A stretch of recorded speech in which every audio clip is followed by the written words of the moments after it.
అస్సలాము అలైకుం వరహ్మతుల్లాహి వబరకాతుహు ఔజు బిల్లాహి మినష్ షైతానిర్ రజీం బిస్మిల్లాహిర్ రహ్మానిర్ రహీం. నమాజులో చివరి తషహుద్ తర్వాత సలాం చెప్తాం కదా. ఈ యొక్క తషహుద్ మరియు చివరి సలాంకి ముందు దువాలు ఉంటాయి. ఆ దువాలు కనుక చూసినట్లయితే అల్లాహుమ్మ ఇన్నీ అఊదు బికా అనేటటువంటి దువా ఉంటుంది. దీని యొక్క అర్థం ఏమిటి అంటే, వల్ల నేను సమాధి శిక్ష నుంచి, నరక యాతన నుండి, జీవన్ మరణాల పరీక్షల నుంచి మరియు మసీహ్ దజ్జాల్ పరీక్ష యొక్క కీడు నుండి నీ యొక్క శరణు కోరుతూ ఉన్నాను వల్ల ఆమీన్.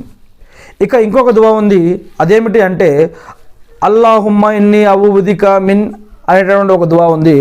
దీని యొక్క అర్థం ఏమిటి అంటే, ఓ అల్లా, నేను సమాధి శిక్ష నుంచి నీ శరణు కోరుతూ ఉన్నాను మరియు మసీహి దజ్జాల్ ఉపద్రవం నుంచి నీ శరణు కోరుతూ ఉన్నాను మరియు జీవన్ మరణాల పరీక్ష నుంచి నీ శరణు కోరుతూ ఉన్నాను.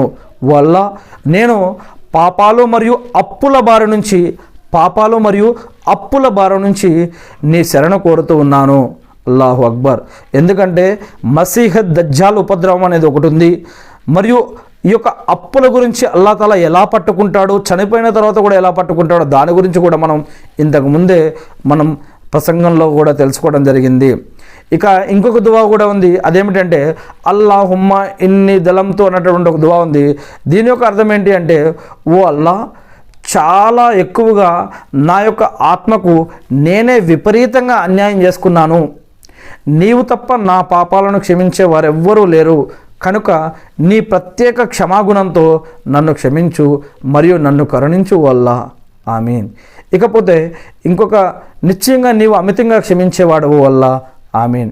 ఇకపోతే ఇంకొక దువా కూడా ఉంది, అదేంటంటే అల్లాహుమ్మగ్ఫిర్లీ అనేటువంటి ఒక దువా ఉంది. దీని యొక్క అర్థం ఏమిటి అంటే, వల్ల నేను ముందు చేసినవి, తర్వాత చేసినవి, గుప్తంగా చేసినవి, ఇతరుల ఎదుట చేసినవి మరియు మితిమీరి ప్రవర్తించిన పాపాలన్నిటినీ క్షమించు వల్ల. నేను చేసిన పాపాలన్నీ నీకు తెలుసు వల్ల, వాటన్నిటిని క్షమించు వల్ల. ముందుకు తీసుకువెళ్ళేవాడవు నీవే, వెనుకకు నుంచేవాడవి కూడా నీవే వల్ల.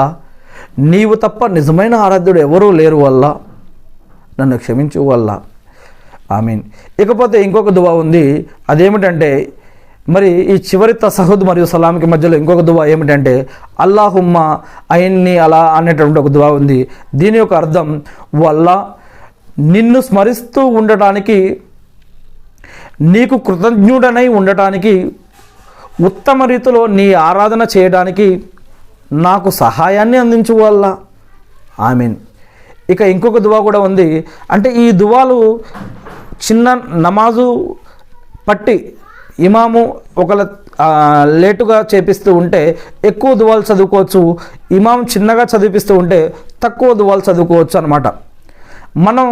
మనం ఒంటరిగా చదువుతూ ఉంటే నమాజు అనేక రకాల దువాలని మనం చదువుకుంటూ వెళ్ళొచ్చు. లేదా తొందరగా చదవాలనుకుంటే ఒక దువా, రెండు దువాలైనా మీ ఇష్టం, అలా అయినా చేసుకోవచ్చు అనమాట. ఇక ఇంకొక దువా ఉంది, అదేమిటంటే అల్లాహుమ్మ ఇన్ని అఊజు బిక మినల్ బుక్లీ అనేటటువంటి ఒక దువా ఉంది. దీని యొక్క అర్థం ఏమిటి అంటే, ఇది కూడా చివరి ఈ యొక్క తషహుద్ మరియు సలాంకి మధ్యలో ఉన్నటువంటి దువా. వల్ల పిసినారితనం నుండి నీ శరణు కోరుతూ ఉన్నాను, పిరికితనం నుండి కూడా నీ యొక్క శరణు కోరుతూ ఉన్నాను, చీత్కారానికి గురయ్యే వృద్ధాప్యం నుంచి, ముసలితనం నుంచి నీ శరణు కోరుతూ ఉన్నాను, ప్రాపంచిక మరియు ఖబర్ సమాధి పరీక్షల నుంచి కూడా నీ యొక్క శరణు, నీ యొక్క రక్షణ, నీ యొక్క సహాయాన్ని కోరుతూ ఉన్నాను వల్ల ఆమీన్. ఈ యొక్క ఖబర్ జిందగీని ఆలమే బర్జక్ జీవితమని, ప్రళయానికి మరియు ఈ యొక్క మరణానికి మధ్యలో ఈ యొక్క జిందగీ ఉంటుందని, మరి దీంట్లో కూడా నంకిరి ముకిరి యొక్క సవాళ్ళు కానీ, దీంట్లో అనేక పరీక్షలు కూడా ఉంటాయని మనం ఇంతకుముందు ఖురాన్ మరియు హదీసుల ఆధారంగా తెలుసుకోవడం జరిగింది. అది ఎలా ఉంటుందో కూడా చెప్పుకోవడం జరిగింది. ఈ యొక్క పరీక్షల నుంచి కూడా మనం అల్లాహ్ యొక్క రక్షణ కోరుతూ ఇక్కడ ఒక దువా ఉందన్నమాట, అల్లాహు అక్బర్. ఇకపోతే ఇంకొక దువా అల్లాహుమ్మ ఇన్ని అస్అలుక జన్నత్ అనేటువంటి ఒక దువా ఉంది.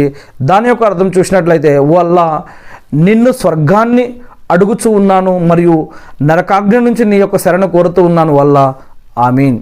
ఇక ఇంకొక దువా ఉంది, అదేమిటంటే అల్లాహుమ్మ బీల్మికల్ గైబా అనేటువంటి ఒక దువా ఉంది.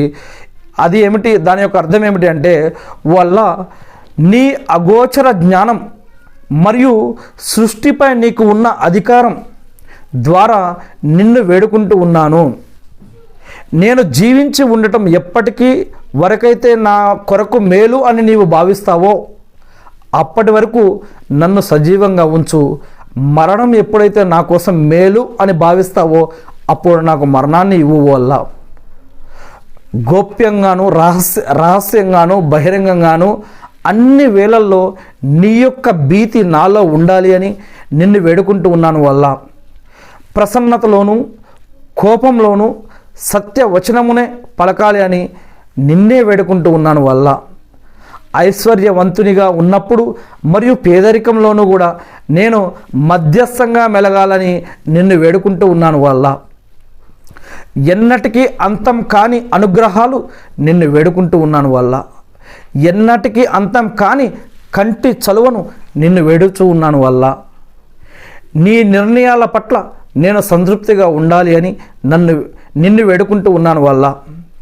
మృత్యువు తర్వాత జీవితం చల్లదనాన్ని నిన్ను వేడుచూ ఉన్నాను వల్ల. నీ ముఖాన్ని చూడటంలో కలిగే మాధుర్యాన్ని వేడుచూ ఉన్నాను వల్ల.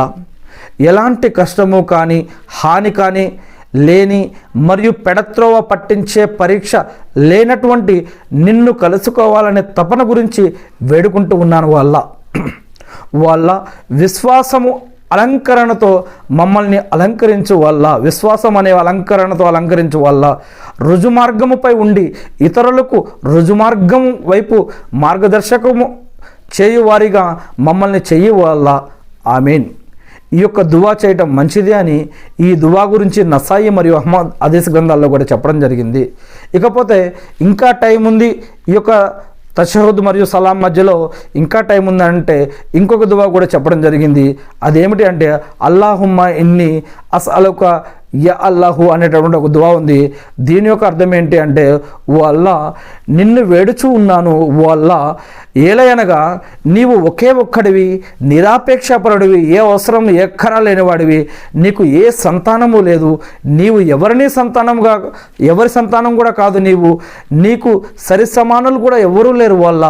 అందుకని నా పాపములను క్షమించమని వేడుకుంటూ ఉన్నాను వల్ల. నిజంగా నీవు అమితంగా క్షమించేవాడవు, అమితంగా కరుణించేవాడవు. అల్హమ్దులిల్లా.